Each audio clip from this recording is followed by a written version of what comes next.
ধন্যবাদ তুলি এগুলোর আরো একটি নতুন ভিডিওতে। ভিডিওটি ভালো লাগলে লাইক দিন, নতুন নতুন ভিডিও পেতে চ্যানেলটি সাবস্ক্রাইব করুন। আজকের ভিডিওতে দেখাবো কিভাবে করলার বীজ ফাটাতে হয়। প্রথমে প্যাকেট ছিঁড়ে নেব, ছিঁড়ে বীজগুলো বের করে একটি বাটিতে দিয়ে দেব। আমার অল্প বীজ তাই আমি একটি বাটি নিয়েছি। তারপর ওই বাটিতে পরিমাণ মতো পানি দিয়ে রেখে দেব 4 দিন। এভাবে যে কোনো বীজ আপনারা ফাটাতে পারেন। করলার বীজ ফাটিতে একটু সময় লাগে। 4 দিন পরে একটি সুতি কাপড় নিয়ে ভিজিয়ে নেব। এইবার ভিজে কাপড়টিতে বীজগুলো তুলে ভালোভাবে রেখে দেব 4 দিন।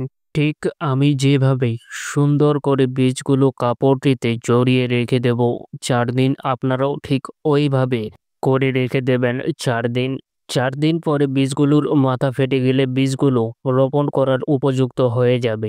এভাবে বীজ ফাটিয়ে চারা করলে 100% বীজের থেকে চারা বের হবে ইনশাল্লাহ। আশা করি এই ভিডিওতে দেখানো নিয়ম অনুযায়ী আপনারা করলা বীজ যেকোনো বীজ ফাটাতে পারবেন।